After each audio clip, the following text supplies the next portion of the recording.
Hello दोस्तों, आपका स्वागत है हमारे YouTube channel brothers coaching classes में। आज हम लोग देखेंगे महत्वपूर्ण क्वेश्चन ऑब्जेक्टिव का, क्लास 10th का 2025 में पूछने जाने वाले महत्वपूर्ण क्वेश्चन ऑब्जेक्टिव रसायन शास्त्र का पहला चैप्टर का। क्या है पहला चैप्टर? रासायनिक अभिक्रिया एवं समीकरण। रासायनिक अभिक्रिया एवं उसके समीकरण का हम लोग पहला चैप्टर देखेंगे। पहला चैप्टर में आज 10 ऑब्जेक्टिव को लाए हुए हैं, 10 ऑब्जेक्टिव को देखेंगे हम लोग और 10 फिर अगले वीडियो में देखेंगे। आज पहला वीडियो है और रसायन शास्त्र का पहला चैप्टर का ऑब्जेक्टिव है। तो देखते हैं, स्टार्ट करते हैं हम लोग। अगर आप हमारे यूट्यूब चैनल पर नए हैं तो चैनल को सब्सक्राइब कर लीजिए, वीडियो को लाइक कर दीजिएगा और अपने दोस्तों को शेयर कर दीजिएगा। तो आइए हम लोग देखते हैं सीधे बोर्ड पे। तो पहला क्वेश्चन क्या है? निम्नलिखित में से कौन एक दहन अभिक्रिया है? क्या बोल रहा है? निम्नलिखित में से कौन एक दहन अभिक्रिया है? तो ऑप्शन नंबर ए क्या बोल रहा है? ऑप्शन नंबर ए बोल रहा है कि जल का उबलना। जल का उबलना कैसा दहन अभिक्रिया है? बताइएगा आप लोग। जल का उबलना। बी में क्या ऑप्शन? मोम का पिघलना। सी में ऑप्शन है पेट्रोल का जलना और डी में ऑप्शन है इनमें से कोई नहीं। तो बताइएगा आप लोग कौन सा आंसर होगा? पहला जल का उबलना, बी में है मोम का पिघलना और सी में क्या है? पेट्रोल का जलना और डी में क्या है? इनमें से कोई नहीं। तो इसका सही आंसर हो जाएगा सी नंबर। इसका सही आंसर क्या होगा? सी नंबर। पेट्रोल का जलना क्या है?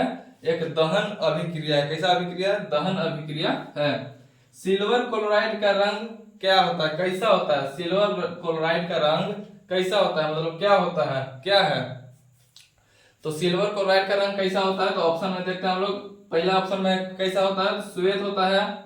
बी में कैसा होता है? बी में बोल रहा है कि पीला होता है। सी में क्या बोल रहा है? हरा होता है और डी में क्या बोल रहा है? काला होता है। तो बताइएगा आप लोग सिल्वर क्लोराइड का रंग कैसा होता है? सिल्वर क्लोराइड का रंग कैसा होता है? तो सिल्वर क्लोराइड का रंग ऑप्शन नंबर ए श्वेत होता है। सिल्वर क्लोराइड का रंग कैसा होता है? श्वेत होता है।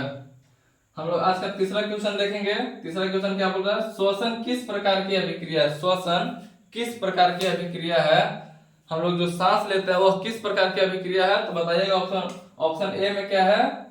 उपचयन। बी में क्या है? संयोजन। सी में क्या है? अपचयन। सी में क्या है? अपचयन। अपचयन और उपचयन में हमेशा कंफ्यूजन रहता है, तो बढ़िया से पढ़िएगा। ए में है अपचयन और बी में सी में क्या है? उपचयन है और डी में क्या है? ऊष्माशोषी। डी में क्या है? ऊष्माशोषी। फिर से देखिएगा ऑप्शन। ए में क्या है? उपचयन, बी में है संयोजन और सी में क्या है? अपचयन और डी में क्या है? ऊष्माशोषी। तो बताइएगा कि श्वसन किस प्रकार की अभिक्रिया है? तो श्वसन है उपचयन अभिक्रिया। श्वसन कैसी अभिक्रिया है? उपचयन अभिक्रिया है। आज का चौथा नंबर क्वेश्चन हम लोग देखेंगे। चौथा नंबर क्वेश्चन क्या बोल रहा है? आज का चौथा नंबर क्वेश्चन बोल रहा है कि लोहा को जिंक से लेपित करने की क्रिया को क्या कहते हैं? लोहा को जब पेंट किया जाता है, जिंक से पेंट करते हैं, तो उस क्रिया को क्या कहते हैं? वही को बताना है। तो लोहा को जिंक से लेपित करते हैं तो क्या कहते हैं उसको? तो ऑप्शन ए में है क्या? संक्षारण। बी में है गैल्वेनीकरण और सी में क्या है? पानी चढ़ाना और डी में क्या है? विद्युत अपघटन।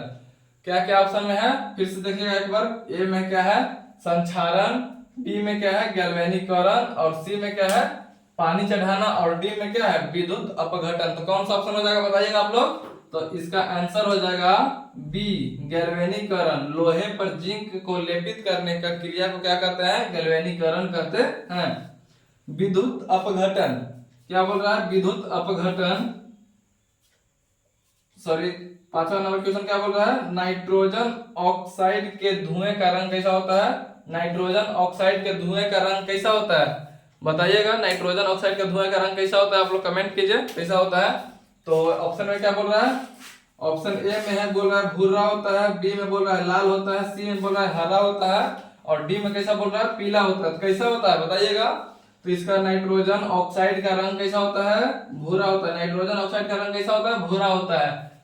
आज का छठा नंबर हम लोग क्वेश्चन देखेंगे। छठा नंबर क्वेश्चन क्या बोल रहा है कि निम्नलिखित में से कौन समीकरण संतुलित है? निम्नलिखित में से कौन समीकरण संतुलित है? FeCl2 रिएक्शन करके क्या बन रहा है? अभिक्रिया करके बन रहा है FeCl3।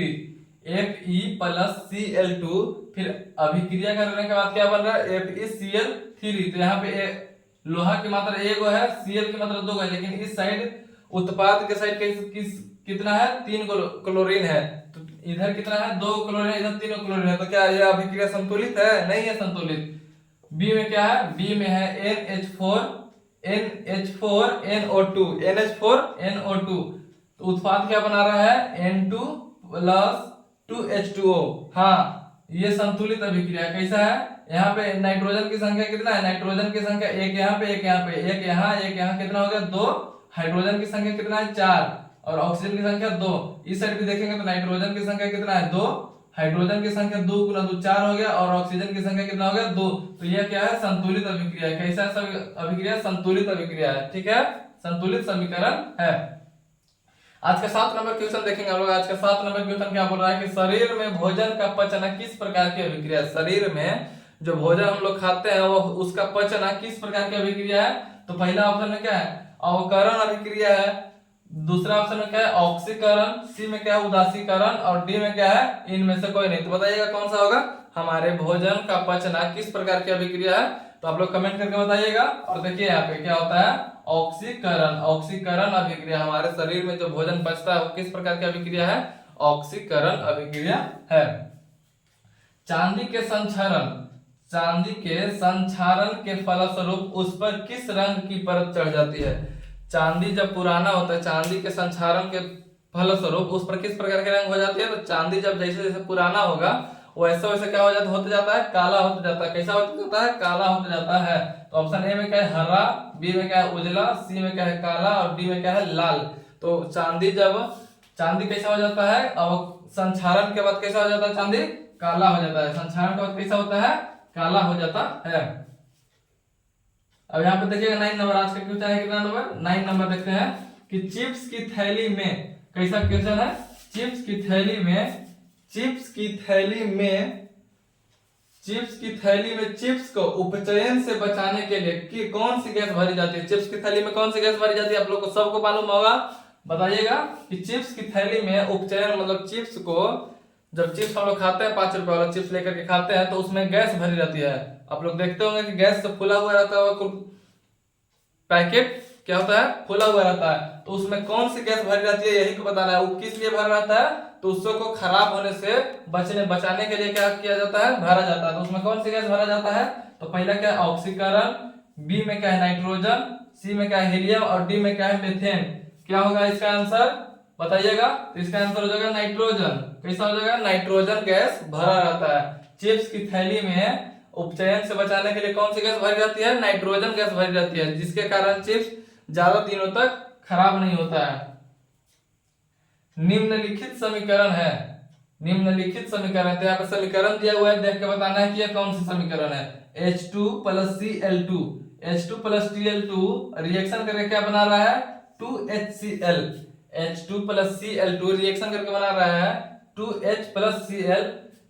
तो यहाँ पे ऑप्शन नंबर ए में क्या है, एक अपघटन अभिक्रिया। कैसा अभिक्रिया है, एक अपघटन अभिक्रिया है। ऑप्शन ए में बोल रहा है। ऑप्शन बी में क्या बोल रहा है, एक संयोजन अभिक्रिया है। ऑप्शन सी में क्या बोल रहा है, एक द्विविस्थापन अभिक्रिया। कैसा अभिक्रिया, द्विविस्थापन अभिक्रिया है। और डी ऑप्शन में क्या बोल रहा है, एक विस्थापन अभिक्रिया है। तो कौन सा इसका आंसर हो जाएगा, बताइएगा। तो इसका आंसर हो जाएगा निम्नलिखित में से इस समीकरण का इसका आंसर कैसा अभिक्रिया है, तो यह एक क्या है, संयोजन अभिक्रिया। किस प्रकार की अभिक्रिया है, संयोजन अभिक्रिया है। आज का हम लोग आज 10 क्वेश्चन देखे हैं किसका, तो रसायन शास्त्र का पहला चैप्टर रासायनिक अभिक्रिया में उसके समीकरण का हम लोग कितने क्वेश्चन देखे हैं, आज 10 क्वेश्चन देखे हैं। अगले वीडियो में 10 क्वेश्चन लाएंगे, छोटा छोटा वीडियो लाते हैं जिससे आप आसानी से देख लेंगे, इधर उधर चलते चलते भी देख सकते हैं और समझ के याद भी हो जाएगा। तो अगर आप हमारे YouTube चैनल पर नए हैं तो चैनल को सब्सक्राइब कीजिए। और ऐसे ही ऑब्जेक्टिव 2025 के लिए लाने वाले हैं हम लोग, तो चैनल को सब्सक्राइब कीजिएगा, लाइक कीजिएगा और अपने दोस्तों को शेयर कीजिएगा। धन्यवाद, थैंक यू।